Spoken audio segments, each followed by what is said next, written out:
আপনারা দেখতে পাচ্ছেন যে আমাদের দেশে কোটা বিরোধী আন্দোলন চরম থেকে চরম পর্যায়ে চলে যাচ্ছে এবং আজ জুলাই মাসের 7 তারিখ আজ আমাদের নতুন কর্মসূচি আমরা হাতে নিয়েছি যে সারা বাংলাদেশের সব বিশ্ববিদ্যালয়মূলক বাংলা ব্লকের একটা কর্মসূচি, যে কর্মসূচির মূল লক্ষ্য হলো যে আমাদের দাবি আদায় না হওয়া পর্যন্ত সারা দেশের সমস্ত যান চলাচল বন্ধ থাকবে।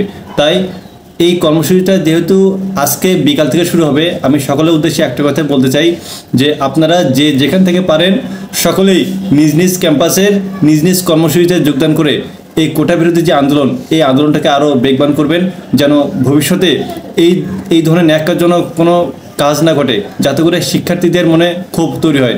কারণ এই যে দেখুন, আমরা যারা বিশ্ববিদ্যালয়ে পড়াশোনা করতেছি, আমাদের এই ক্লাস পরীক্ষা সব বর্জন, যার ফলে দেখা যাচ্ছে কি একটা আমরা সেশনজটের মধ্যে করতেছি। একদিকে শিক্ষকরা আন্দোলন করতেছে, একদিকে আমাদের শিক্ষার্থীদের মধ্যে একটা চরম দুর্ভোগ নেমে এসেছে। তাই আমি সকলের উদ্দেশ্যে বারবার আমি অনুরোধ করে বলতেছি যে আপনারা কোটা বিরোধী আন্দোলনে সবাই যোগদান করে আমাদের এই আন্দোলনটাকে সফল করবেন, যাতে করে আমাদের দেশে কোনো কোটা নিয়ে যেন জনমতের মধ্যে যেন কোনো দুর্ভোগ সৃষ্টি না হয়। এবং আমি আপনাদের বারবার করে একটা কথা বলতেছি, আমরা যদি এই কাজে সফল হতে না পারি, এটা শুধু আমাদের প্রজন্ম না, আমাদের পরবর্তী প্রজন্ম এবং তার পরবর্তী প্রজন্ম, এটা আমাদের জন্য একটা ধ্বংস নেমে আসবে। তাই আমাদের তো পূর্বপুরুষ তো মুক্তিযুদ্ধ ছিল না, দেশের বেশিরভাগ মানুষের তো পূর্বপুরুষ মুক্তিযোদ্ধা ছিল না, মাত্র গুটি কয়েক মানুষের ছিল মুক্তিযোদ্ধা। সো সমস্ত সুবিধা তারাই পাচ্ছে এবং তার থেকে কিছু একটা অংশ সারা দেশের সব মানুষের মধ্যে বিলিয়ে দেওয়া হচ্ছে। এতে করে আমাদের সাধারণ জনগণের মধ্যে একটা ক্ষোভ এবং একটা বৈষম্য তৈরি হয়ে যাচ্ছে।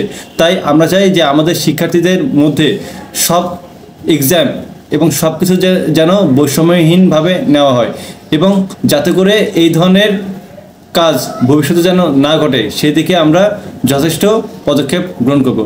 আমি আপনাদের বারবার করে বলতেছি, আপনারা আসুন, আপনারা কর্মসূচিতে যোগদান করুন এবং অবশ্যই এই কোটা বিরোধী এই কর্মসূচিকে সফল করুন। ইনশাআল্লাহ আমরা জিতবই।